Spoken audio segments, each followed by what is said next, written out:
La Biblia está a favor de la esclavitud. En la actualidad, es una acusación que se escucha con frecuencia. Se origina tanto en el auge del nuevo ateísmo, como en ciertos sectores progresistas que buscan respaldar determinadas perspectivas sociales. Esta afirmación no carece de sentido. Cuenta con cierto respaldo aparente, no solo en las leyes del Antiguo Testamento, sino también en las cartas del Nuevo Testamento redactadas por los propios apóstoles de Jesucristo. Efesios 6:5 Siervos, obedeced a vuestros amos terrenales.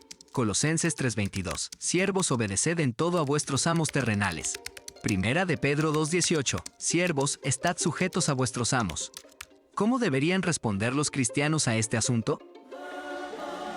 Will one day live in a nation where they will not be judged by the color of their skin, but by the content of their character. I have a dream today. We do not want our freedom gradually, but we want to be free now. And upon profession of your faith, I'll now baptize you, my sister, in the name of the Father, and the Son, and the Holy Ghost.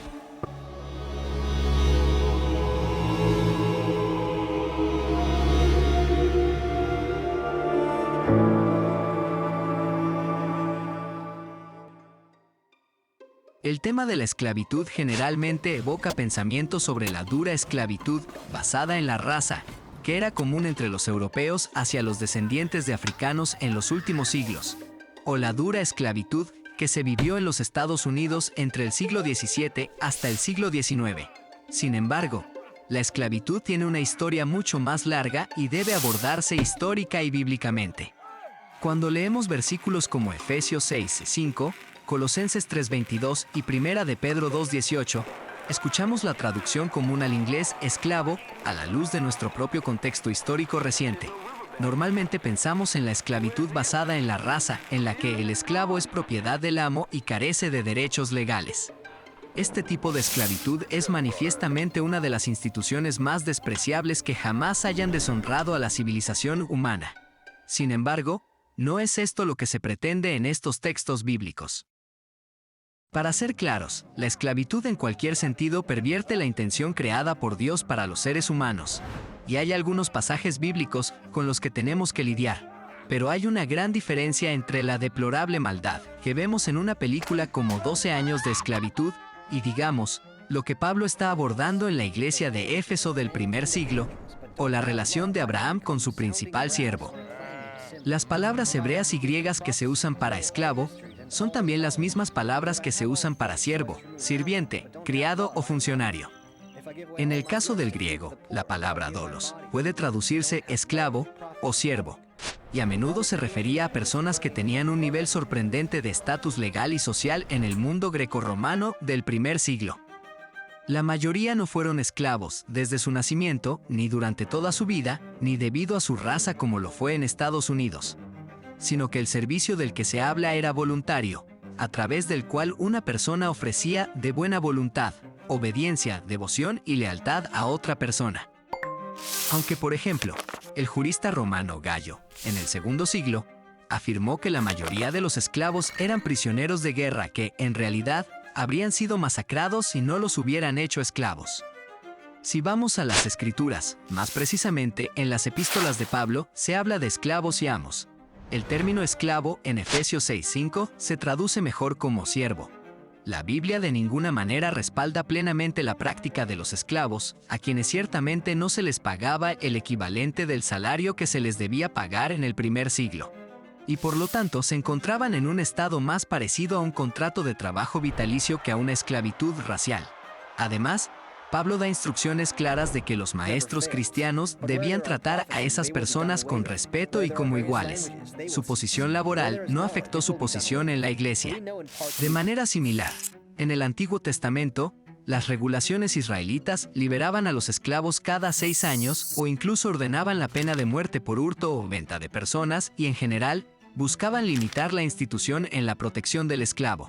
Además, la esclavitud generalmente no estaba organizada por raza, sino por circunstancias y economía. Por ejemplo, extranjeros, deudores, etc. También vemos que en la ley de Moisés se permitía que un siervo contratado se convirtiera en siervo voluntariamente. Si el siervo declara, amo a mi amo y a mi esposa e hijos y no quiero quedar libre, entonces su amo debe llevarlo ante los jueces.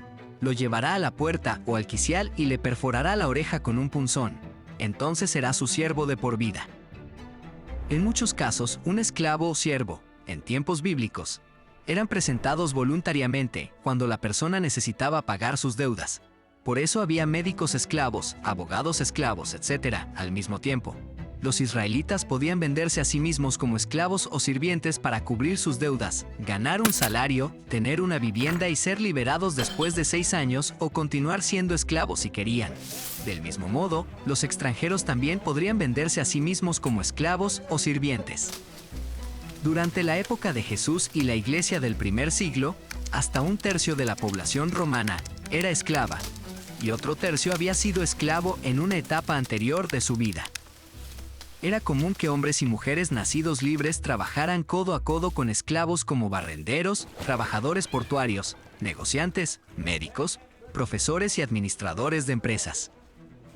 Incluso había esclavos que tenían subesclavos bajo su dominio, como fue el caso del esclavo romano Musicus Coreinas, que tenía a su disposición secretarios, contables, médicos, sirvientes, cocineros, entre otros cargos.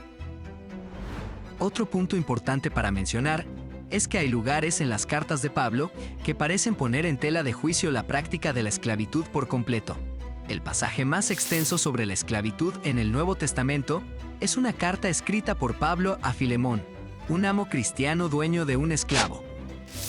En la carta, él describe cómo un esclavo fugitivo de Filemón, de nombre Onésimo, se había convertido al cristianismo. Pablo envió a Onésimo con Filemón ya no como esclavo, sino como más que esclavo, como a un hermano amado como en el Señor. La implicación era que Filemón debía liberar a Onésimo. Si eso no era claro, Pablo se encargaría de que así fuera en las siguientes instrucciones a Filemón. Así que, si me tienes por compañero, recíbelo como a mí mismo. Y si en algo te dañó, ponlo a mi cuenta. Yo, Pablo, lo escribo de mi mano. Yo lo pagaré. Por no decirte que aun tú mismo te me debes también. También hay muchos hombres prominentes del Antiguo Testamento, se les llamó sirvientes. Dios habló de Abraham como su siervo. A Josué se le llama siervo del Señor, al igual que a David y a Isaías. Incluso el Mesías es llamado siervo de Dios.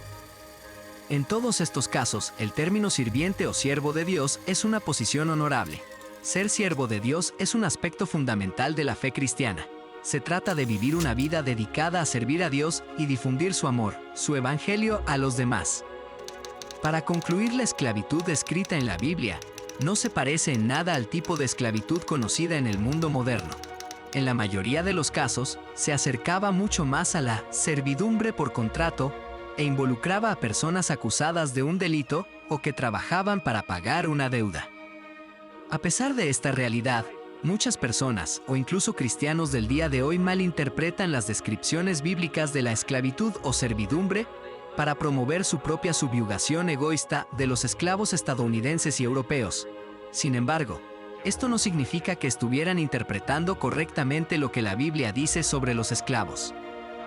De hecho, el movimiento abolicionista en Estados Unidos y en el extranjero fue formado y eventualmente implementado por cristianos como William Wilberforce, Charles Spurgeon, John Wesley y todo el movimiento cuáquero. Citaron la autoridad de la Biblia al argumentar contra la esclavitud estadounidense y europea. ¿Cómo podría tal movimiento referirse a la Biblia para defender su caso si la Biblia aprobara la esclavitud racial?